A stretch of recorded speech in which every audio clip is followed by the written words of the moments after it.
Let's make a tea. Oh wait, my camera's on my tea.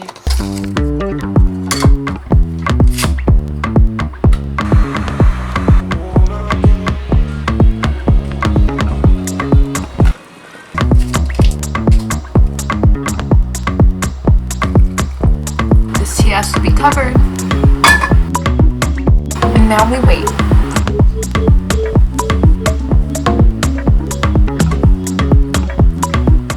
Let's get ready to go hiking.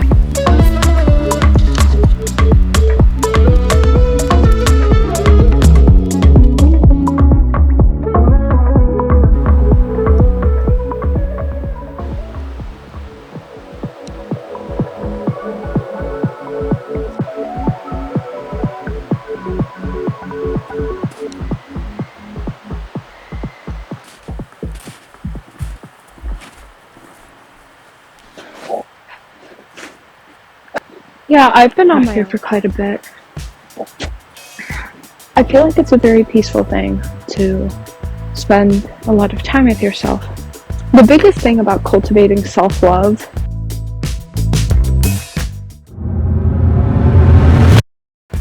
the biggest thing recently that I've discovered is how much I have to actively work on not getting in my own way. That's a huge part of self-love. In a way, our conscious is infinite because there's that eternal now. There's that oneness of just being so present in a moment that you don't realize anything else. And that moment in itself feels infinite, and I think that's a beautiful thing. But there's also that aspect of when we're so torn up between our past and our future that we neglect who we are in the present. We tend to have really big goals, right? We go to school, we finish school, we get a job, and we're working, maybe we get married, maybe we start a family, maybe we do a business venture, and it's always these future plans, these future goals. I think future goals are so important to have a vision, but I don't think that vision should take you over so much that you neglect the present. It's because even though it's good to have something to set your eyes to guide yourself, I think in many ways it's so harmful. Nowadays it's so hard to just get outside and enjoy something so simple as the sunset or a good view because we constantly feel the need to be somewhere else or to be productive or do something. And in spirit of self-love, I think that's one of the worst things that we could do for ourselves. I think embracing self-love, even though I'm discovering it myself, it's a journey. No one ever has it perfect. But something that's been really groundbreaking for me is recognizing that present moment. Recognizing how much joy there is in the very simple things in life. I'm literally sitting on snow, but I'm just kind of enjoying the cold. I'm not fully on my butt.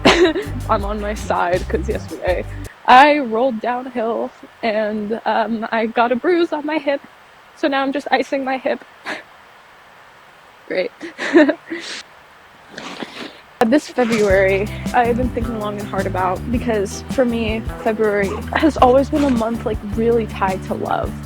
Valentine's Day is one of my favorite days of the year simply because in New York City, all the lights, all the decorations, this ambiance of just love in the air. But I think that romance doesn't necessarily have to be exclusive to romantic relationships, the whole spectrum of them. I think we forget to romance ourselves sometimes in a little while. Going back to the theme of self-love. I know self-love right now, it's like such a huge topic because of mental health, but also it's such like a controversial thing because people are like, oh my god, self-love, love yourself. That's so cliche. It might sound cliche, but at the same time, I feel like a lot of self-love is also self-acceptance.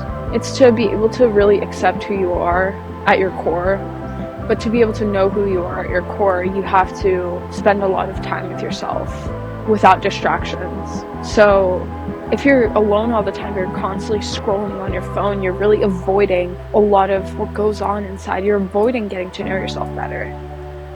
Diving deeply is something that should be explored in all relationships, whether that be with your friends, with your family, whoever you feel comfortable with. Of Whoever you also feel a little uncomfortable with, it might be good to share a bit of vulnerability because that can actually strengthen that connection.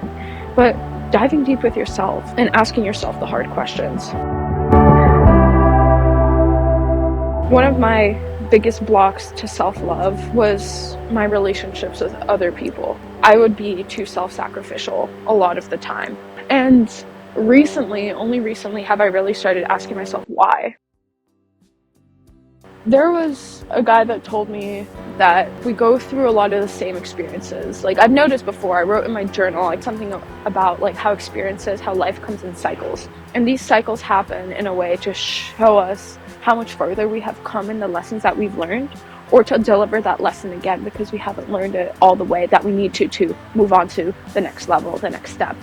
These patterns that we see like repeating in certain relationships, in certain situations, we have to observe these patterns and ask ourselves like really deeply why these are happening. What are the stories that we are telling ourselves?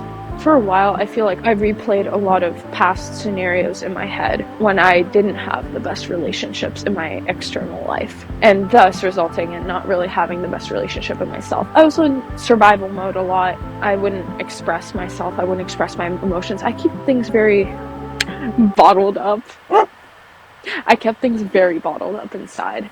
Now that I've moved on in a way from being that kind of person, and I've been a lot more open with myself and the world, I still notice in certain scenarios, especially in like certain friendships or in romantic relationships, that part of me that I've healed in so many different scenarios still keeps manifesting here. And I've gotten to the point where I've stopped beating myself up over it. I used to beat myself up a lot, just over and over and over again. It's this constant self-flagellation. But I didn't have the love for myself to know that I had to have the patience with myself to work this out internally, or to have the courage to work this out in those relationships. So whether that be to tell a romantic partner about what I actually needed to feel loved, instead of just overgiving, because that was a huge thing for me. I would overgive because I felt like if I wasn't receiving the love that I needed, I wasn't doing enough.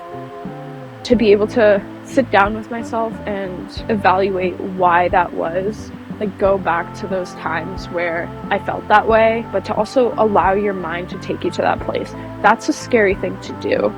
And when you're facing a lot of these internal conflicts, you might feel like it's hard for you to change the way that you are right now, because that's how it's always been.